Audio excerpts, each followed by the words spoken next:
renovation to make it to what it is to be a five-star hotel. Before it was renovated, it was taken care of. There was a Asian company who bought the building at one point, and they made a restaurant here, and they had a restaurant on this side, like a buffet, and then they did their best to upgrade the hotel, but not what it is today. I mean, today it's a magical place again. All the rooms also are different in terms of colors and furniture. Obviously the layout because of the shape of the hotel. And inside, I don't know if you can see, but there's a beautiful wallpaper in the back. So it really it still pays justice. We have 2 suites in the hotel. Only these are the grand suites. One is on the 3rd floor, and this one is on the 6th floor. The layout is absolutely the same, just the colors that are different from. And we have, if you want to check out the bathroom, that's our the master bath, and then there's another bathroom here with a walk-in shower. And this was the living room when Maya bought the building. Everything is new except the armoire. The armoire were some of the pieces, as well as like this. Some of the pieces that were left behind that we kept from the previous owner. All the molding are completely changed, everything. The bathroom are completely, there was this one of those nasty, like, jacuzzi, So, yes. And this is also a room that is this is the only option for connecting room in the building, which is the room next door, which is another king size, so this can become a 2-bedroom suite with 3 bathrooms. Oh, wow. While the hotel never closed down throughout the renovation, she constantly upgrades everything. So it feels like we're never out of renovation, even if it's not major renovation, noise or anything, but she constantly walks the room, she constantly changes things. That headboard had been changed I don't know many times.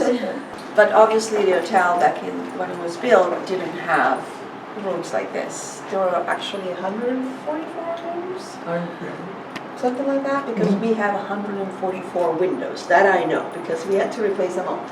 So imagine this room was not like this. There were actually probably 4 rooms in this. There were no bathrooms, right? And the bathrooms were at the end of the hallway. How many rooms are in the hotel? 46. Oh, okay. There's basically, there should be 48, but because of the 2 suites, there are actually the size of 2 rooms together. So the 3rd and 4th and 6th floor has a suite, so we have 11 rooms on this floor. But the 4th floor and the 5th floor have 12 rooms. And pretty much the layout, again, is the same. One of my favorite rooms is room 67. Because it's right at the tip of the hotel, and you have windows on all 3 walls, and you're literally sitting on the bed, and you can watch, you can see even the ocean. Again, the furniture, the color palette, the paper, the wallpaper in all rooms are different. There's not really one room that is the same to the other. Oh, and there's Harry Culver on the wall. Oh yes, we try. He's everywhere. He's everywhere. His presence is here. Many people have actually felt him, saw him, drew a picture of him, and so we honor him throughout the hotel for sure. And this is one of the rooms that had the largest bathrooms.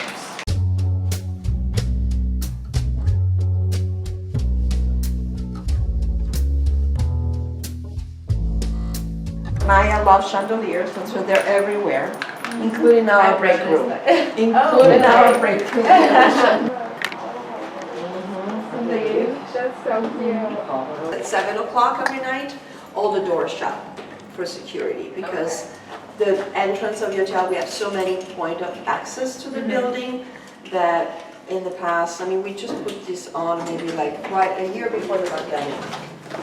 My favorite floor. I love this. So this is one of the latest. So this is the art gallery? Yes. We are on the 2nd floor. So was this one also originally offices? Yes. Okay. When I acquired the building, this was all offices. And it didn't look like this at all. Actually. Everything here has been all custom made.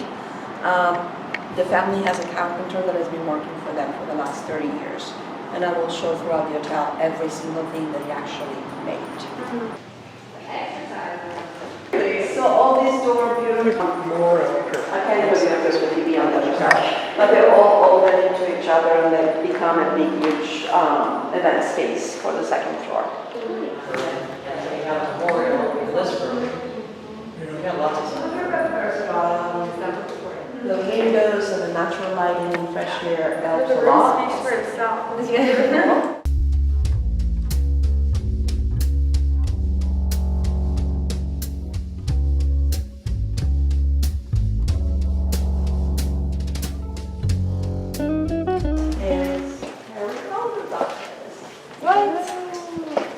Again, all of these doors are all custom made. This is the original ceiling. Yeah. These are all custom made doors, even just the molding. And that was the idea of one of the workers, to make it like that design. It's like pillars. Yeah, so beautiful.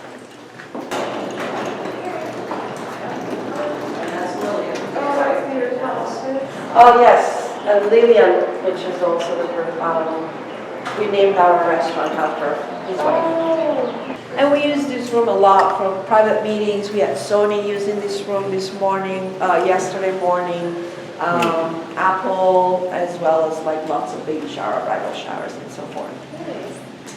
So you've also had a private, I mean, I guess, I don't know why you built it. But we use this, it's a back of a house. So normally this is not open to the public, so we will never have guests going through here. That's why it's not the best, you know. And it's like a little side, how do you call it, like exit route, whatever. Escape route. Yes. Yeah, in case he's being hunted by whatever. No, I guess there were a lot of creditors knocking on his doors and he had to escape the building. This on the right goes down to the kitchen, on the left goes to the Velvet Lounge, which I'll show you later, and then it goes all the way down to the basement. We have a huge basement. Yes. Our laundry, our dishwasher, all our storage room, all our offices, it's insanely big, and it goes even almost under Culver Boulevard, because I remember one of the time that they were doing, the first time that they did their realignment and they were doing some of the move, I was in this liquor store room and there was like stuff falling on my head. I'm like, and there was a saw. Like, oh God, let me get out of here. Whoa. It was pretty scary. Oh, you put in a window. That's, she put up the, the wallpaper of the tunnel just to remind. First took over the building, we didn't know what to do with this space, so we used it as storage. And then in 2009, we hosted our first prohibition ball. And the vendors, they all those different like sponsors for wine and liquor. They all wanted to have their own bar. So let's say Absolute Vodka, they had to have their own Absolute Vodka bar and gin or whatever. And so we had to find different locations within the property to accommodate them. And so that's why we made a makeshift of a bar. And then it's like, it works. Let's do this. Let's keep it. Yeah. So,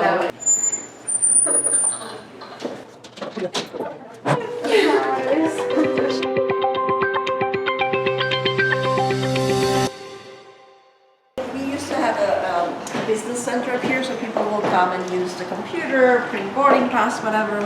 And he felt something, so he came over and he saw something like somebody dressed all in black. Looking out of the window, didn't think twice about it, but he went back to the computer, and then he's like, what is he doing over there? And so he was somebody that worked for Disney Animation, and he had on his iPad, he quickly just jotted what he remembered seeing, and he called downstairs, and the general manager came up. He's like, I just saw this person, it looked like this, and then we showed him a picture of Larry Culver, and he turned all white. Give him some bourbon to figure it out. The doors are original. And the floors too, right? The floors, no, the floors. Oh, you guys No. did change it. We Yeah. did change the floor. The model. No. But the subway tiles and the doors of the stalls are original. These are like 9 different type of wallpaper. Oh, this Should isn't put a them all frame? together. Huh? I just assumed it was a No, frame. no, they're all different type. They're all, if you feel them, they're all Yeah. different. 1, 2, 3, 4, 5, 6, 7, 8. Oh, yeah. And this wallpaper is in many photos, especially now on Instagram. Like, there's staircase now that go downstairs to the crystal dining room. Those stairs didn't exist. So when Maya acquired the building, we wanted to do something with this space. We couldn't because it had a maximum occupancy of 8 people. Because there was no egress fire exit.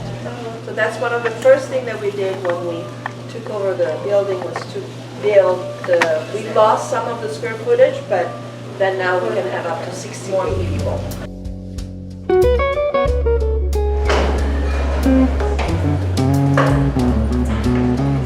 Here, I told you she loves chandeliers. So she wanted to put 16 of them. I said, no, 9 is enough. There was no door here. So we made that door. The only way to go around the lobby was through those doors.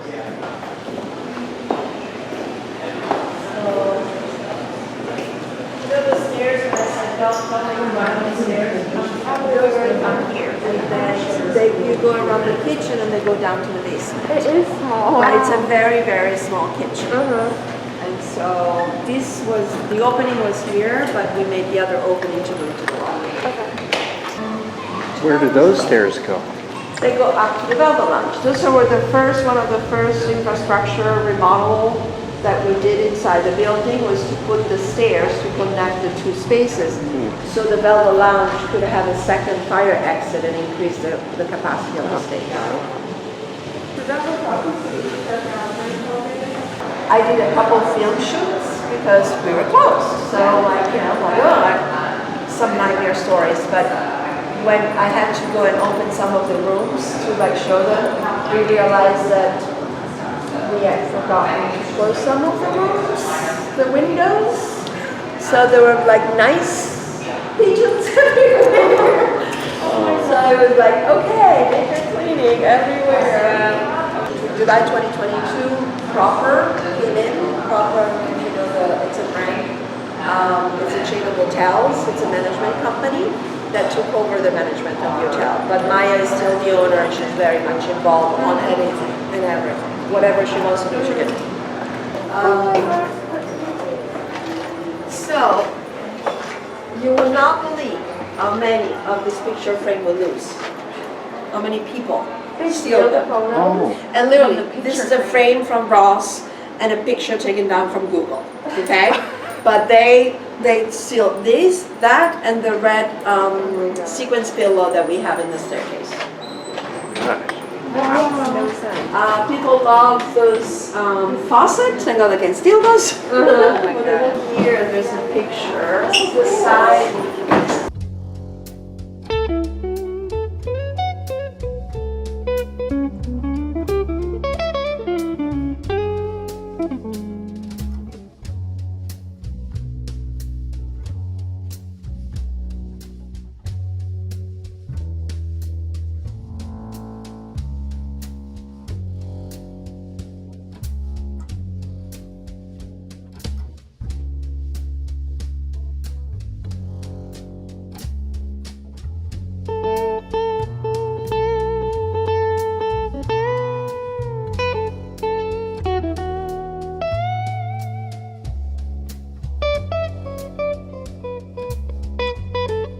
How much emphasis did you place on looking into the history of the hotel for the renovation? Well, definitely that was one of the most important factor for Maya to keep the integrity of the building, bring in the technology and the new style and design, but still keeping the same feel of the 1920s and 30s for sure. Yeah. Culver City is changing a lot, with all the, new tech companies coming in. Yeah, have you guys, considered that and, the renovations and changes to the hotel? It's not very easy to even, have microphones in this room. I mean, you have concrete walls. I remember when in the vault, I should have pointed out, but when it converted into a bar and we wanted to put a dishwasher, we had to put a drain. This building shook the entire time that they were cutting onto that. So there's different things that we would love to do, but it's kind of difficult for us in terms of, for example, AV. In the event spaces, we have those columns that makes it very difficult for us to be able to offer a large, kind of like presentations and different things to a large audience. And I even had people say, "Can you shave off that column?" I'm like, no, because the building will fall down. Yes, all the different tech company that came into Culver City, after said and done, they come here to relax. They come here because of the location, as long as you give them great service and a wonderful, clean environment. I don't think that they're expecting that much technology in the rooms, you know what I mean? I just have one question. So you mentioned over COVID, there were some film shootings. Do you guys still have those like films coming in or like movies being made? For many, many years, I don't know if you remember when there was a big, huge parking lot instead of the redevelopment, that was golden for us. The city would allow us to rent it. And basically that's where all the trucks and the craft services and everything was parked, so it made it very easy. So we used to do a lot of filming. Commercial, TV show, feature films, I mean, we did them all. I just actually counted them the other day. We had 58 film shoots. Then obviously everything changed with the redevelopment. I mean, we love it. It added so much to Culver City, but for us was like, because now parking is a little bit of an issue. There's not really that much parking here for those trucks. So not a song, like a video, like a music video? Music video, sorry, I couldn't think. That was a nightmare. Have you ever listened to the same song playing for 12 hours? I couldn't take it anymore. So when you're gonna home? Yeah, that was one of the things that we did during the. They did over here an episode where this room was completely converted into a ship, like a cruise ship with a Hawaiian theme. It was odd. Yeah, it was very, very odd.